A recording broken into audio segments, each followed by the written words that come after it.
या कुन्देन्दुतुषारहारधवला या शुभ्रवस्त्रावृता या वीणावरदण्डमण्डितकरा या श्वेतपद्मासना या ब्रह्माच्युतशङ्करप्रभृतिवीरदेवैः सदा वन्दिता सा मां पातु मीरा भगवती निःशेषजाड्यापहा। ॐ सर्वगणे सर्ववरदे सर्वदुष्टभयङ्करी सर्वदुःखहरे देवी महामीरा नमोऽस्तुते। सिद्धिबुद्धिप्रदे देवी भुक्तिमुक्तिप्रदायिनी मन्त्रमूर्ते सदा देवी महामीरा नमोऽस्तुते। आद्यन्तरहिते देवी आद्यशक्ते महेश्वरी योगदे योगसम्भुते महामीरा नमोऽस्तुते महामीरा नमोऽस्तुते।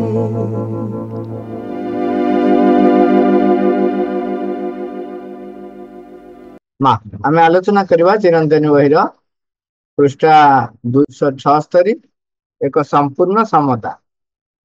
आमे 2 दिन धरी आलोचना करथिले सफलता विफलतार पार्ट 1 और पार्ट 2। पार्ट 2 रो सारांशटी थिला एबळी सफलता होउची प्रकृति रे जीवनर एक यथार्थ परीक्षा। ए सफलता होउची भगवानकर तुम प्रति शेष परीक्षा। कहीं शेष परीक्षा जेतेबेले आमे महत हेई सारी थाउ बा आमे महत आमे अनासक्त आमे अहंकार रे आ बसवर्ती नाहु भगवानकर हेई जाइछु कि नाही एटा परीक्षा करिबा पई हमकु सफलता से पहुंचे एवं देखंती भगवान देखंती जे आमे से विजय को किपरि धरि रखि पारु। यदि विजय रे आक्रांत न हेले सफलता रे यदि आक्रांत न हेले चेतना हमर शुद्ध उच्च अनासक्त रहिला तेबे आमे सफलतार विजयर हकदार हो पार। साधारणतः सफलता हमको आक्रांत करे मालुक सफलता आक्रांत न हवा को हेले जन को तार चेतना बा मनोवृत्तिर खूब महान खूब शुद्ध खूब उच्च और खूब अनासक्त आध्यात्मिक भावापन्न हेबा को हेबो।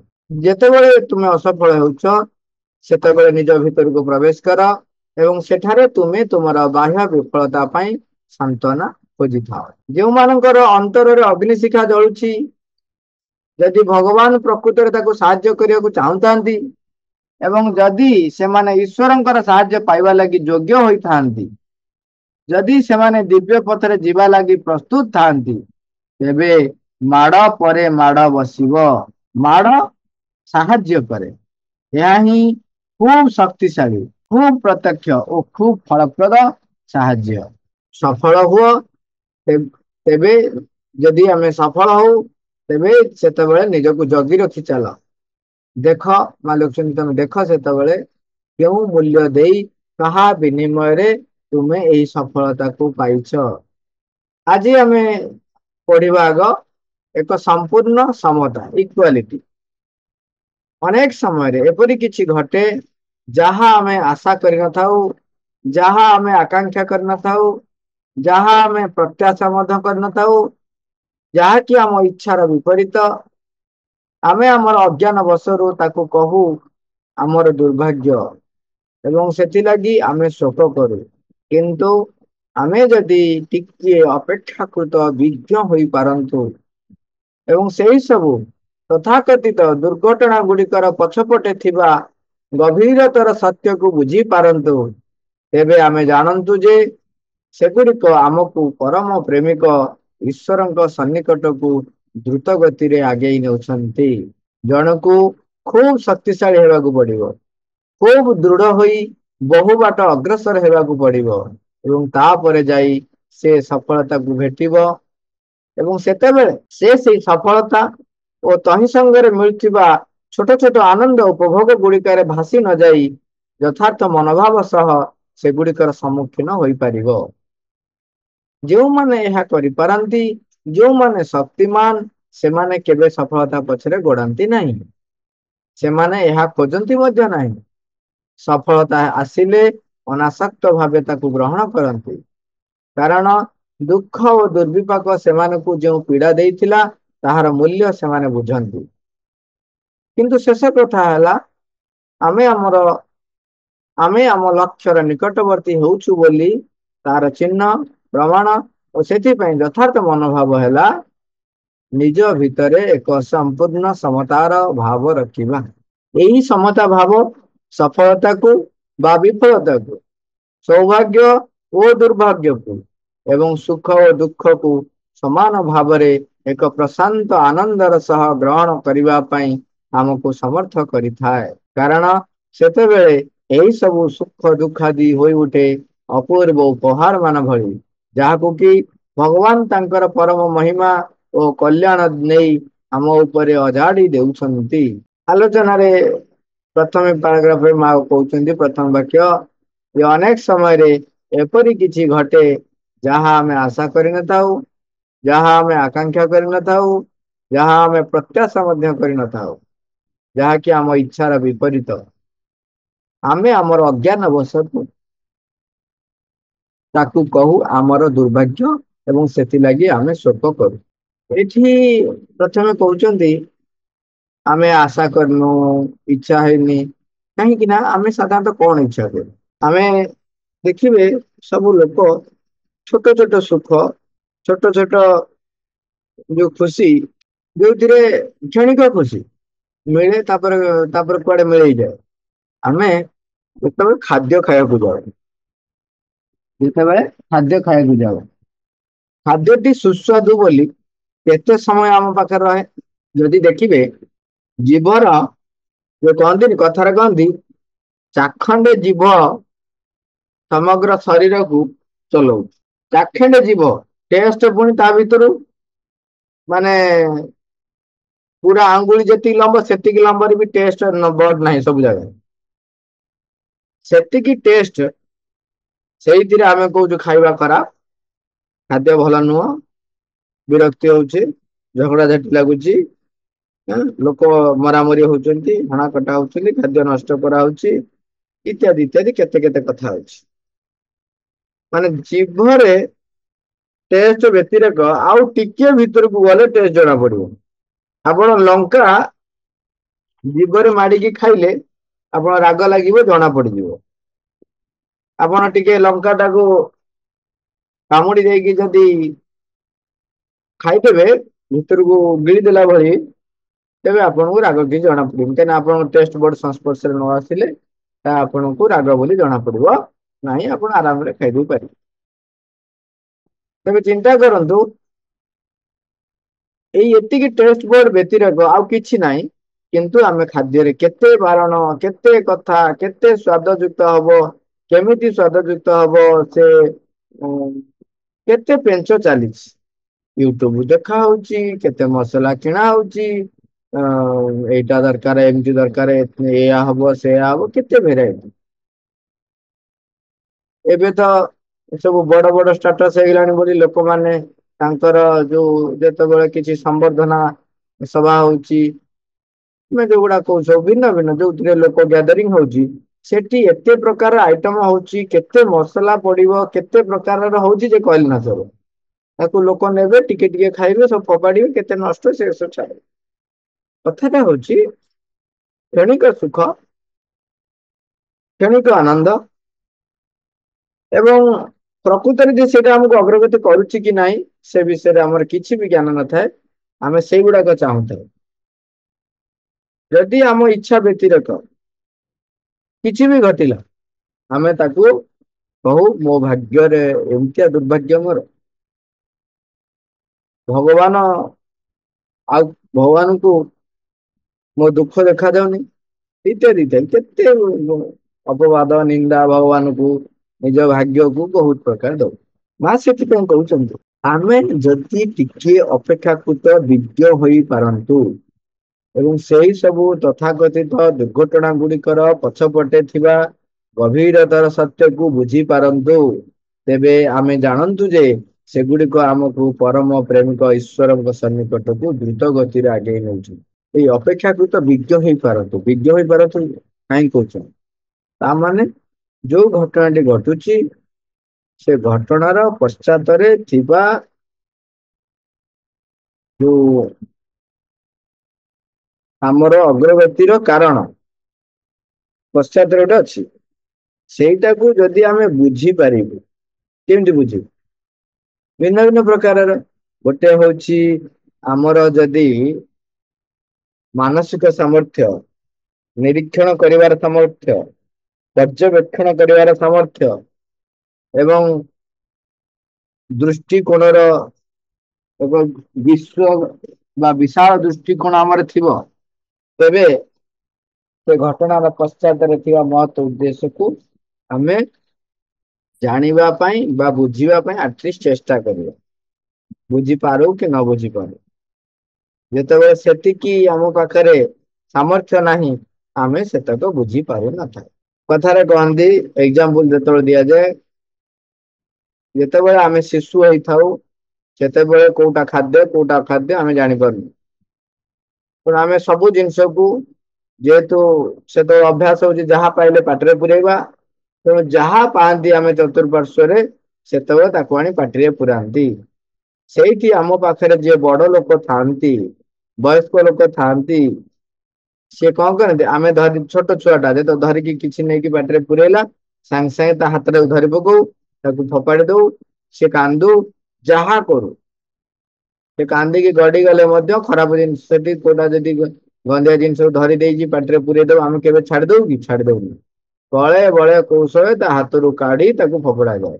ସିଏ କାନ୍ଦି କାଟି ଗଡି ଯାଉ, ଗୋଟେ ଭଅଁରଟାକୁ ଧରି ଦେଇଛି, ତାକୁ ଜାମୁକୋଳି ବୋଲି ଭାବି ଖାଇବାକୁ ଛୁଆଟା ଯାଉଛି, ହାତ ଛାଡୁ ନାହିଁ। ଆପଣ ଛାଡିଦେବେ? ହଉ ସେ ଖାଉ? ଅସମ୍ଭବ। ବଳ ବଳ କୌଶଳ ସବୁ ଲଗେଇ ତା ହାତରୁ ସେ ଭଅଁରଟିକୁ କାଢିବେ ଏବଂ ଦୂରକୁ ଫୋପାଡ଼ିବେ।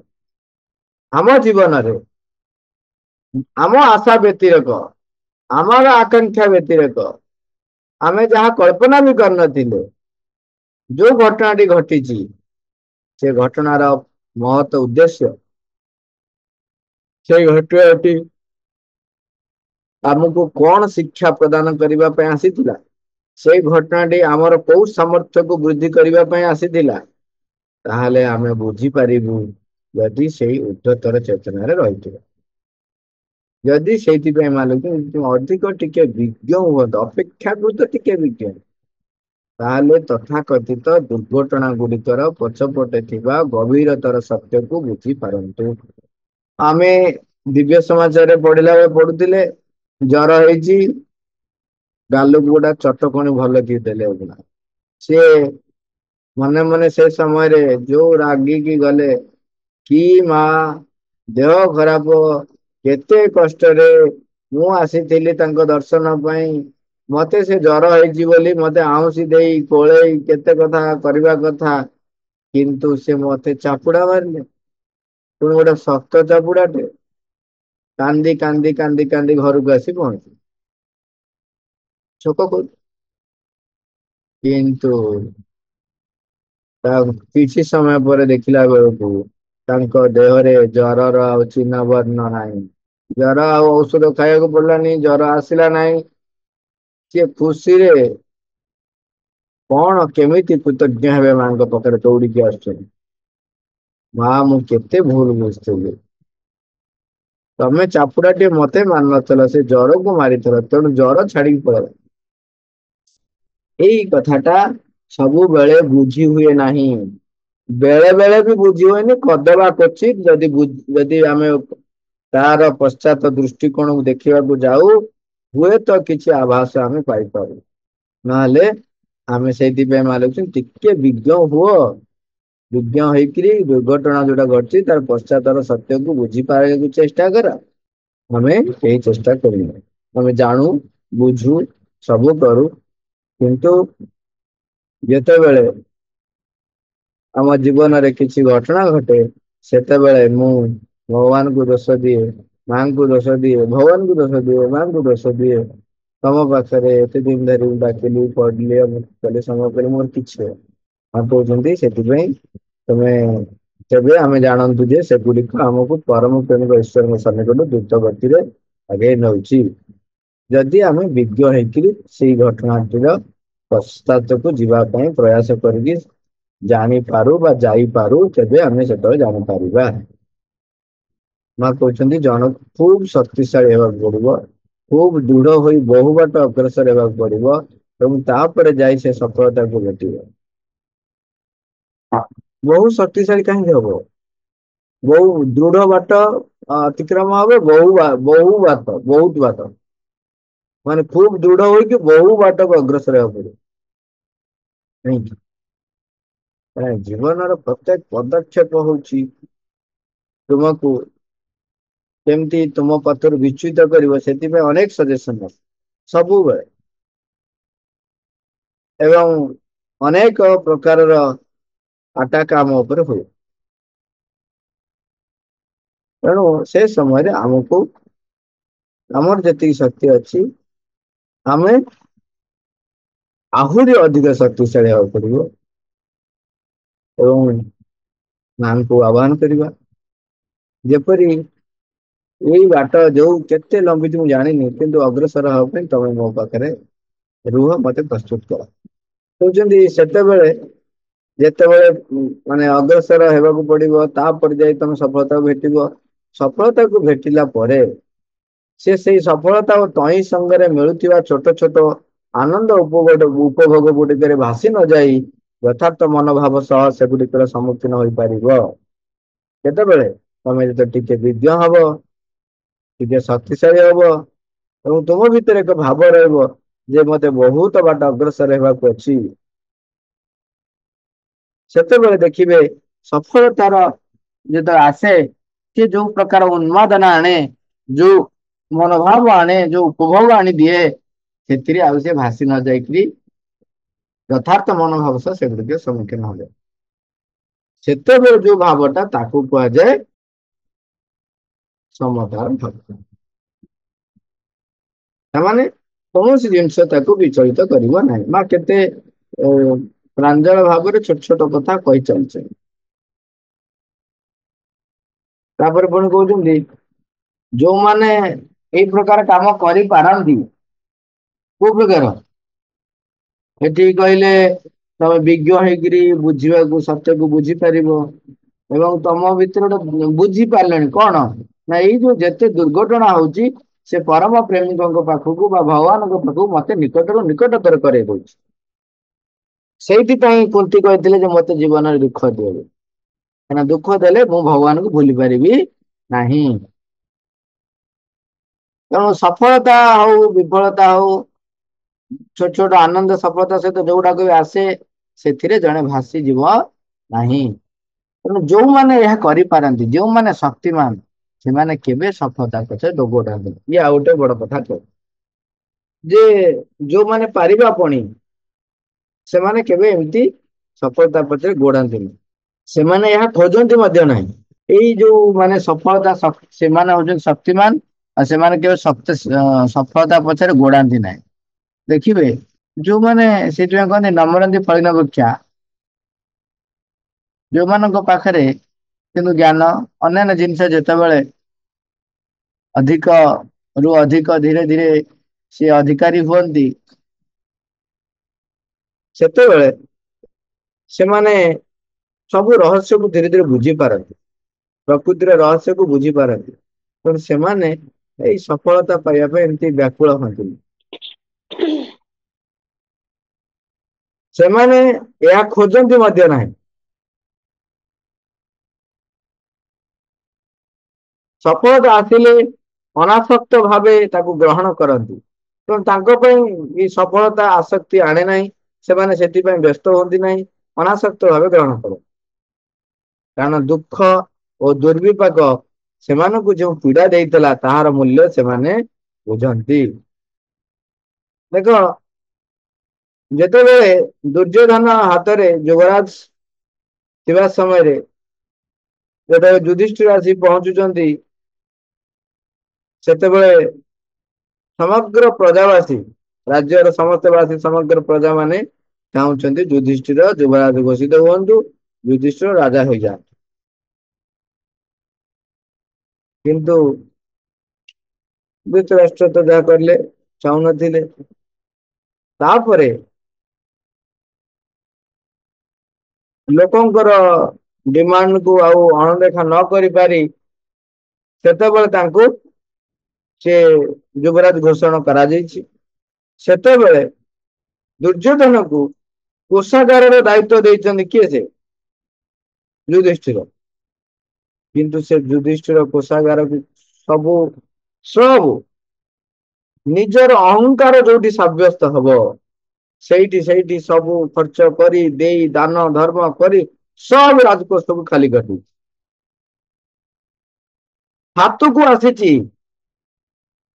ଯୋଉ ଅର୍ଥ ଶକ୍ତି, ଯୋଉଟା ସମସ୍ତଙ୍କର ରାଜ୍ୟରେ ସମସ୍ତଙ୍କ ପାଇଁ ଏକ ଉନ୍ନତି ମୂଳକ କାର୍ଯ୍ୟ ପାଇଁ ଆସିଛି, ତାକୁ ସେ କେବଳ ତାଙ୍କର ଅହଙ୍କାରକୁ ସାବ୍ୟସ୍ତ କରିବା ପାଇଁ, ସମସ୍ତେ କହିବେ, ଯିଏ କହିଲା ଦୁର୍ଯ୍ୟୋଧନଙ୍କର ଜୟ ହଉ, ଦୁର୍ଯ୍ୟୋଧନ ଭଳିଆ ମହାରାଜ ଯୁବରାଜ କିଏ ନାହାନ୍ତି, ଦିଅ ତାକୁ ଅର୍ଥ ଦିଅ।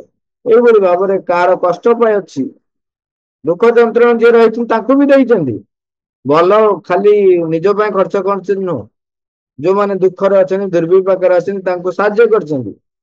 କିନ୍ତୁ ସେଇମାନଙ୍କୁ ସାହାଯ୍ୟ କରିଛନ୍ତି ଯୋଉମାନେ ତାଙ୍କ ପ୍ରତି ଟିକେ ଲୟାଲ ହେଇଛନ୍ତି, ତାଙ୍କ ପ୍ରତି ସେମାନଙ୍କର ଭକ୍ତି ହଉ, ବିନମ୍ର ଭାବ ହଉ ଟିକେ ରହିଛି, କେବଳ ସେଇମାନଙ୍କୁ ସେ ଏଇ ସୁଯୋଗଟି ଦେଇଛନ୍ତି। ତେଣୁ ଅନାସକ୍ତ ଭାବେ ସଫଳତାକୁ ସେ ଗ୍ରହଣ କରିପାରିବେ ନାହିଁ। ଆଉ ଯୋଉମାନେ ଅନାସକ୍ତ ବ୍ୟକ୍ତି, ସେମାନେ ଯେତେବେଳେ ସଫଳତା ପାଆନ୍ତି, ସେମାନେ ଆକ୍ଚୁଆଲି ତା ଟେଷ୍ଟ ଟା ଜାଣିପାରନ୍ତି। କାହିଁକି ନା ଯିଏ ସବୁବେଳେ 50 ଟଙ୍କା ନେଇ ଯାଉଥିବ ଖର୍ଚ୍ଚ କରିବା ପାଇଁ, ତାକୁ ଆଜି 100 ଟଙ୍କା ଦେଲେ କି ଜଣା ପଡିବ। କିନ୍ତୁ ଯିଏ 5 ଟଙ୍କା ନେଇକି ଯାଉଥିବ, ସିଏ 50 ଟଙ୍କା ପାଇଲେ ବହୁତ କଥା। 50 ଟଙ୍କା ପାଇଲେ ବହୁତ କଥା, କାହିଁକିନା 5 ଟଙ୍କା ନେଇ ସେ କେତେ କଷ୍ଟରେ ଜଳଖିଆ ଖାଇଛି, କେତେ କଷ୍ଟରେ ସେ ସମୟଟା ଖରାପ ସମୟ ରହିଛି, ସେଇ ଯୋଉ ଦୁଃଖ କେବଳ ସେ ଜାଣିଛି। ଯିଏ ଡେଲି 50 ଟଙ୍କା ଆଣୁଛି, ତାର ଯାହା ପାରିଲା ତାହା କିଣିଲା ଖାଇଲା, ତାକୁ ଦୁଃଖ ଦୁର୍ବିପାକ କିଛି ସ୍ପର୍ଶ କରିନାହିଁ, ତେଣୁ ସେ ଜାଣିପାରିବ। କିନ୍ତୁ ଜଣେ ଯଦି ଅନାସକ୍ତ ଭାବ ରହେ, ସେତେବେଳେ ତା ପୂର୍ବରୁ ଯୋଉ ପ୍ରସ୍ତୁତି, ଅନାସକ୍ତ ହବା ପାଇଁ ଯୋଉ ପ୍ରସ୍ତୁତି, ସେଇ ପ୍ରସ୍ତୁତିର ଯୋଉ ଦୁଃଖ ଆଉ ଦୁର୍ବିପାକ ସେ ସେତେବେଳକୁ ଜାଣି ସାରିଥାଏ। ସେ କେତେ ପୀଡା ଦେଇଥିଲା, କଣ କରିଥିଲା, ସେ ସମ୍ବନ୍ଧରେ ମଧ୍ୟ ପୂର୍ଣ୍ଣ ସଚେତନ ହେଇଯାଆନ୍ତି। ତେଣୁ ସେମାନେ ଦୁଃଖ ଦୁର୍ବିପାକକୁ ପାଖରୁ ଦେଖିଛନ୍ତି, ତାକୁ ଜୀବନରେ ଅଙ୍ଗେ ଲିଭେଇଛନ୍ତି। ତେଣୁ ତାଙ୍କର ସମସ୍ତ ବାସନ କୁସନ ପାଖରୁ ଅନ୍ୟାନ୍ୟ ଜିନିଷ ପତ୍ର ସବୁ ପୁଣି କଣ ହବ, ଯୋଉ ଦୁଃଖ କଷ୍ଟ ଯନ୍ତ୍ରଣା ପାଇକିରି ସେ ସଫଳତା ପାଇଛନ୍ତି, ସେତେବେଳେ ସେ ତାର ଯୋଉ ଆନନ୍ଦ ଭାବ, ଯୋଉ ତା ଭିତରର ଯୋଉ ଗୁହ୍ୟ ଭାବରେ ଲୁକାୟିତ ହେଇ ରହିଥିବା ଆନନ୍ଦ ଭାବ, ସେ ତାର ମୂଲ୍ୟ ବୁଝିପାରନ୍ତି। ସବୁବେଳେ ଡନଲପ ଗଦିରେ ରହୁଛି, ଡେଲି ଖର୍ଚ୍ଚ କରୁଛି 100 200, ତା ପାଇଁ କିଏ ଜଣା ପଡିବ। ତେଣୁ ସେମାନେ ଦୁଃଖ ଦୁର୍ବିପାକର ମୂଲ୍ୟ ବୁଝନ୍ତି, ପୀଡା ବୁଝନ୍ତି। କୋଉମାନେ? ଯୋଉମାନେ ସେଥିରେ ଅନାସକ୍ତ ଭାବରେ ସଫଳତାକୁ ଗ୍ରହଣ କରିପାରୁଛନ୍ତି। ମା ଲେଖୁଛନ୍ତି, ଶେଷ କଥା ହେଲା, ଆମେ ଆମ ଲକ୍ଷ୍ୟର ନିକଟବର୍ତ୍ତୀ ହଉଛୁ ବୋଲି ତାର ଚିହ୍ନ ପ୍ରମାଣ, ସେଥିପାଇଁ ଯଥାର୍ଥ ମନୋଭାବ କଣ? ତମେ ସତରେ ତମ ଲକ୍ଷ୍ୟର ନିକଟବର୍ତ୍ତୀ ହେଇଛ କି ନାହିଁ? ଆମ ଲକ୍ଷ୍ୟ କଣ? ରୂପାନ୍ତର ଯୋଗର ଲକ୍ଷ୍ୟ, ଅନପ୍ରେରଣ ଶରୀର, ରୂପାନ୍ତରିତ ହବ ଏବଂ କଣ ହବ ଏଇ ପୃଥିବୀ ପୃଷ୍ଠରେ ହବ। ଏଇ ଯୋଉ ଆମେ ମହାନ ଲକ୍ଷ୍ୟ ରଖିଛୁ ତାର ନିକଟବର୍ତ୍ତୀ ହଉଛୁ ବୋଲି ପ୍ରମାଣ କଣ ମିଳିବ ନା ନିଜ ଭିତରେ ଏକ ସମ୍ପୂର୍ଣ୍ଣ ସମତାର ଭାବ ରଖିବା। ଏଇଟା କେତେ ଦୂର କଷ୍ଟ ଯିଏ ଆରମ୍ଭ କରିଥିବ ସେ ଜାଣିଥିବ। ସମ୍ପୂର୍ଣ୍ଣ ସମତାର ଭାବ ରଖିବା ଏତେ ସହଜ ହବନି। ଏଇ ଭାବ ଯୋଉ ସମତା ଭାବ ଆମ ଭିତରେ ସଫଳତାକୁ ଯୋଉଭଳି ଭାବରେ ସମ୍ମୁଖୀନ ହବା ପାଇଁ ପ୍ରେରଣା ଦିଏ, ବିଫଳତାକୁ ମଧ୍ୟ ସେଇଭଳି ଭାବରେ ସମ୍ମୁଖୀନ ହବା ପ୍ରେରଣା ଦିଏ। ସଫଳତାରେ ବି ସେ ଶିଖିବାକୁ ଶିଖେ, ବିଫଳତାରେ ମଧ୍ୟ ସେ ଶିଖେ। ଖୋଜୁଥାଏ କୋଉଠି ଶିଖିବାର ମୂଲ୍ୟଟି ରହିଛି। ସୌଭାଗ୍ୟ ଆଉ ଦୁର୍ଭାଗ୍ୟ ତା ପାଇଁ କିଛି ନାହିଁ, ସବୁ ସମାନ। ଦୁଃଖ ଆଉ ସୁଖ ସବୁ ସମାନ। ଏ ସବୁକୁ ସେ ତାର ଆନନ୍ଦର ସହିତ, ପୁଣି କୋଉ ଭଳି ଆନନ୍ଦ, ପ୍ରଶାନ୍ତ ଆନନ୍ଦ, କିଛି କେମିତି ହେଳା କରିନି। ଶେଷ ବାକ୍ୟ, କାରଣ ସେତେବେଳେ ଏଇ ସବୁ ସୁଖ ଦୁଃଖାଦି ହୋଇ ଉଠେ ଅପୂର୍ବ ଉପହାର ମାନ ଭଳି, ଯାହାକୁ କି ଭଗବାନ ତାଙ୍କର ପରମ ମହିମା ଓ କଲ୍ୟାଣ ନେଇ ଆମ ଉପରେ ଅଜାଡ଼ି ଦଉଛନ୍ତି। ଆମେ ଗତ ଥର ଆଲୋଚନା କରୁଥିଲେ କାରିକାର ପ୍ରଭୁ ଲେଖୁଛନ୍ତି, ହେ ମୋର ପ୍ରେମିକ, ଭଗବାନ ବି କହୁଛନ୍ତି, ତୁମେ ମତେ ଯଦି ଆମେ ଯଦି ଆମ ଭାଷାରେ ବୁଝିବା, ଯଦି ଯନ୍ତ୍ରଣା ଦଉନାହ ତେବେ ତୁମେ ମତେ ଆଘାତ ଦଉନାହ। ପ୍ରଭୁ ଲେଖୁଛନ୍ତି ତୁମେ ଯଦି ଆଘାତ ଦଉନା ତାହେଲେ ମୁଁ ଜାଣିବି ତମେ ମତେ ଭଲ ପାଉନା। ଯେତେବେଳେ ଜଣେ ଭଗବତମୟ ଚିନ୍ତାରେ ଚେତନାରେ ରହେ, ତାଠାରୁ ଯଦି ଆମେ ଟିକେ କମ ଭାଷାରେ ବୁଝିବା, ସେଟା ହଉଛି ଯଦି ସଫଳତା ବିଫଳତା ସୌଭାଗ୍ୟ ଦୁର୍ଭାଗ୍ୟରେ ସମଭାବରେ ରହେ, ପ୍ରଶାନ୍ତ ଆନନ୍ଦର ସହିତ ଗ୍ରହଣ କରେ, ତେବେ ସବୁ ସୁଖ ଦୁଃଖ ଯାହା ଆସୁଛି ତାକୁ ଭଗବାନଙ୍କର ମୋ ପ୍ରତି ଏକ ଅପୂର୍ବ ଉପହାର ବୋଲି କଳ୍ପନା କରିବା ଏବଂ ତାକୁ ନେଇକରି ସେଇଭଳି ଭାବରେ ଜୀବନରେ ସମତା ଭାବ ରଖିବା ବହୁତ ବଡ କଥା। ତେଣୁ ଅପୂର୍ବ ଯାହାକି ଭଗବାନ ତାଙ୍କର ପରମ ମହିମା ଆଉ କଲ୍ୟାଣ ଆମ ଉପରେ ଅଜାଡି ଦଉଛନ୍ତି, ଏଇଟା ଆମକୁ ଜାଣିବାକୁ ପଡିବ। କାହିଁକିନା ଆମେ ଜାଣିଛନ୍ତି ଯେ କେବଳ ଯୋଉ ଯଦି ଆମେ ସ୍ପିଡ ବା ଶୀଘ୍ର ଅଗ୍ରଗତି କରିବାକୁ ଚାହୁଁଛୁ, ତେବେ ଆମକୁ ମାଡ ପଡିବ। ସେଇଥିପାଇଁ ସେ ସବୁ କହୁଛନ୍ତି, ଯୋଉମାନେ ସଫଳ ସୁଖ ଦୁଃଖ ସଫଳତା ବିଫଳତା ଆର ଉର୍ଦ୍ଧ୍ୱକୁ ଥିବ, ତାଙ୍କୁ ଭଗବାନଙ୍କର ପରମ ମହିମା ଓ କଲ୍ୟାଣ ଆମ ଉପରେ ଅଜାଡି ଦିଅନ୍ତି। ଆମେ ସାରିବା।